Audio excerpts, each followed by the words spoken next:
Alors, les fêtes de la paix, il s'agit de faire des choses autour de la solidarité, autour du partage, autour de la paix.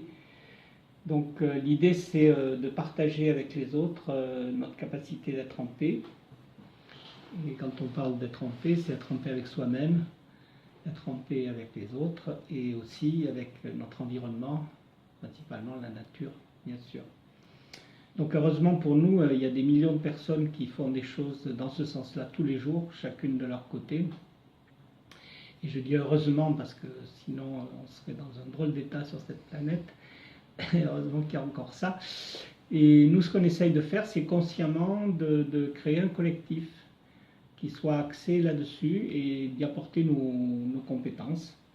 Donc célébrer la paix, c'est chaque jour, mais de temps en temps dans l'année, et au moins une fois par an, on propose une fête, une grande fête. Donc depuis 2012, on a proposé une fête de la paix chaque année. Et cette année, en 2017, on propose quelque chose de particulier puisque c'est un réveillon solidaire et partagé. Donc, l'idée c'est quoi en fait? L'idée c'est d'inviter chaque personne qui en a envie à faire quelque chose de bon à manger et à l'amener le 31 décembre au soir, donc à la salle des fêtes de Montaigu-Taros. Nous, de notre côté, indépendamment qu'on va préparer la salle des fêtes, dans la mesure où il y a, bien sûr, l'objectif c'est de se faire plaisir et de faire la fête et de terminer l'année 2017 et commencer 2018 dans de bonnes conditions, c'est aussi d'apporter quelque chose à des enfants au Cameroun qui ont besoin pour leur éducation ou pour leur santé d'un coup de main. Donc notre intention c'est de récolter des fonds pendant ce réveillon. Donc puisque chaque personne amène quelque chose à manger, on va vendre du vin et du champagne bio et proposer aux gens de participer s'ils en ont envie. On va proposer aussi une animation. Donc il y aura une scène ouverte, il y aura des danses bien entendu, des témoignages peut-être, et aussi une orgue de barbarie avec des chansons françaises, donc deux personnes qui vont nous aider à animer la soirée. 18, parce que des activités on en a eu beaucoup, mais en 2018 notre activité principale ça va être la construction de l'oasis de la paix, qui va se trouver à Lascazères, dans les Hautes-Pyrénées, dans le village de Lascazères. Donc l'idée c'est de faire un écolieu, de construire un écolieu qui est déjà démarré d'ailleurs, dans lequel on va pouvoir justement faire des rencontres, organiser des choses autour de la solidarité et du partage, mais aussi autour de la permaculture. Donc il y aura un potager, l'idée c'est d'être le plus autonome possible au niveau alimentaire, d'utiliser des énergies renouvelables, de ne pas se faire du mal et de ne pas faire du mal à la planète, et plutôt de se faire du bien. Donc ça sera, je pense, l'activité principale de l'année 2018.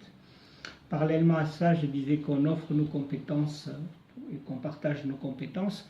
Donc il y en a une en particulier, c'est l'intelligence collective, notre capacité à animer des ateliers d'intelligence collective. Donc on a fait déjà plusieurs rencontres, une à Artigues, une à Artagnan, avec des associations, avec des personnes qui ont envie d'évoluer dans ce sens-là. Mais on propose aussi à d'autres organisations, d'autres associations, de leur donner un coup de main s'il y a besoin, que ce soit les Colibris, la cantine de la Peignac, enfin toutes les associations locales qui ont besoin d'un coup de main dans ce sens-là. Donc ça c'est une de nos activités. Une autre c'est de partager les compétences autour des plantes sauvages et de la nature. Donc on a déjà organisé des activités, mais on va en organiser d'autres. Et une autre, c'est autour de l'éducation pour la paix. Donc on a un programme d'éducation pour la paix qu'on anime dans la région. On en a déjà animé une dizaine et on va continuer certainement l'année prochaine.